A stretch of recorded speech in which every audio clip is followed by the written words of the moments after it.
lore has it that's kind of what inspired a little bit of creating of the Kool-Aid Man. So, Steve, have you ever watched a campaign years later? Let's say like decades later, like especially when you're doing research to do a new sticky sales story, and you go, "Oh man, I remember." Like I've got one that I remember. I thought I remembered really, really well, and I do. I remember the main things. I remember, oh yeah. I remember walls and fridges and fences all being busted up, and hey, Kool-Aid.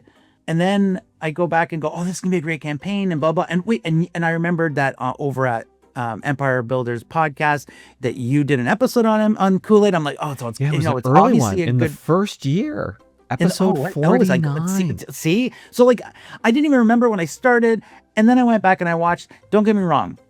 There's so much goodness to the campaign, and the brand's doing well, guys. They're doing well. But I want to just show you what one of the first acts for Kool-Aid looked like, and then beat me up in the comments. Tell me I'm an idiot that I now, looking back, I think it's kind of hokey and strange, because it did work. But watch this old Kool-Aid ad. I get hot and thirsty riding a skateboard. Me too. This is a job for Kool-Aid.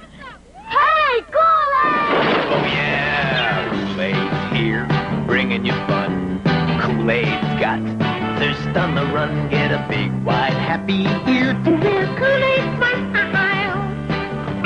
Tastes great. Our friend's cool. Our friend's Kool-Aid. Kool-Aid brand soft drink mix. Oh yeah. I don't know why. I never remembered this. I can't remember it. Like, it was still out of place in the middle of the sing out. Oh my god! But the trademark, right? Hey, Kool-Aid, and then the big bust through and him yelling. Oh yeah. Right. Yeah. Okay. So, Steve, you know about the campaign. Here's the funny thing is, and this has been sitting in this spot on my shelf for a while now. If you look at the top, you've got a toy back there. You've got a Kool-Aid Man. Kool-Aid Man. Oh man, I'm a little jealous. But yes, look, there's a Kool-Aid, and there's a Kool-Aid book, and there's a Kool-Aid museum. Oh, really? Yeah. Now, did Disney have anything to do with it? Because it would be awesome if Disney had anything. It would be, but and I've not been to the Kool-Aid Museum in Hastings, but see, the big thing is the amount of, and I know I'm going down a different path here, but the big thing that Kool-Aid was really known for, especially in the early days, was its giveaways, right? Like the whole thing that, like, if you collected 10, you got this, and if you collected 3, you got. Oh, when you collected the UPCs, right? Yes, that's right. I remember that. Yeah. And the number, like, seemingly this museum is stuffed full of them, and they don't think that they have all of them that were given. Like, they just did so many different giveaways over the years. When Kool-Aid first came out, because it's been around for a long time. Forever. I'm just trying to remember what year did Kool-Aid come out? In 1927. Yeah, like, it's old. Yeah. And in 1953, it was sold to General Foods. That was when grocery stores were emerging at that time. Right. Yeah. And one of the things that they were also really big at was store displays, because they realized store displays were really, really, really, were really important. Okay. So they had these really complex store displays. They did these giveaways. And then, of course, when media came along, they were one of the first companies to jump onto television ads.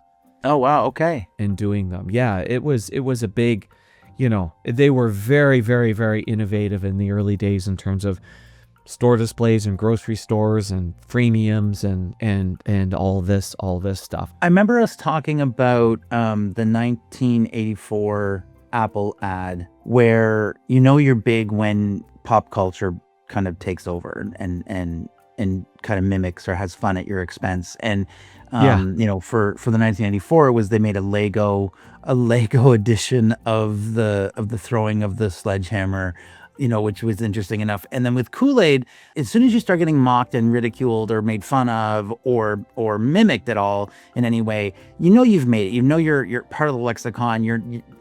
People aren't going to forget you. And it was all around this breaking, this shock and awe of breaking through whatever's in front of him to get there. I mean, like, you have to think about it. He's the representation of a glass jug. Well, right. One could argue that's ridiculous. He's a glass jug. He's not breaking through anything. It is breaking him. Correct. Well, that's the point, which is, listen, we've said this in the past. If you're going to lean into something, lean into the absurd, go all the way into it, make it absurd, because then people realize what you're doing. They don't think that you're trying to be authentic. They know you're being ridiculous and crazy. Yes. We did this with the Raisin Bran episode. So, guys. Well, and when you talk about pop culture, Kool-Aid has also appeared in Family Guy. Oh, correct. That's right. Yes. Yeah, he's a fungo pop, man. It's a fungo pop. But it just goes, I think what they did really well at the beginning is they targeted kids. They did that, like you said, they did the freemium. They got into the mindset of the family. I remember in the 70s and 80s when I grew up, 80s probably more. I remember, a packet of the Kool-Aid, and then, like, I don't know, like 17 cups of sugar went into and you mixed it all up, and you made Kool-Aid. And I remember the experience of making Kool-Aid as a kid. I remember, like, they made it such a like, it's not like you just open something up and drink it and you go away. It was an experience to make Kool-Aid. Everything about it, like, I remember making it with my mom. I remember trying to make it on my own. I always made it way too sweet. Mom never made it sweet enough. And that was the way it worked. But they leaned into this really crazy idea of a glass jug that never spilled, by the way, when it broke through anything.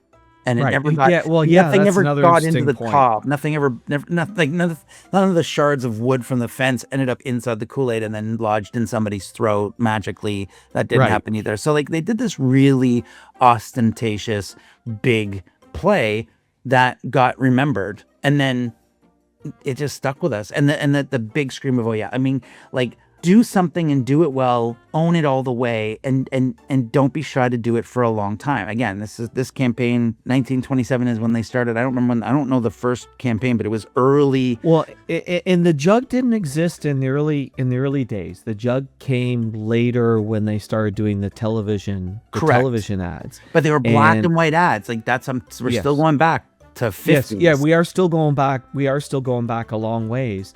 And seemingly, it was even the smile and whatnot. It was even inspired.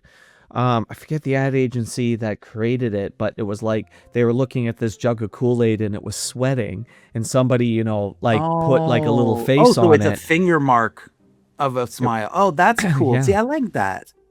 Yeah, and that's kind of what, lore has it. That's kind of what inspired a little bit of creating of the Kool-Aid Man. Again, guys, if you're trying to do some marketing on your own, if you're a marketing agency, if you're an independent marketer, or you're a business owner, you just want to try something, guys, lean into big and ridiculous. Don't over explain what you're doing, because then that just makes it silly, and nobody's gonna like it.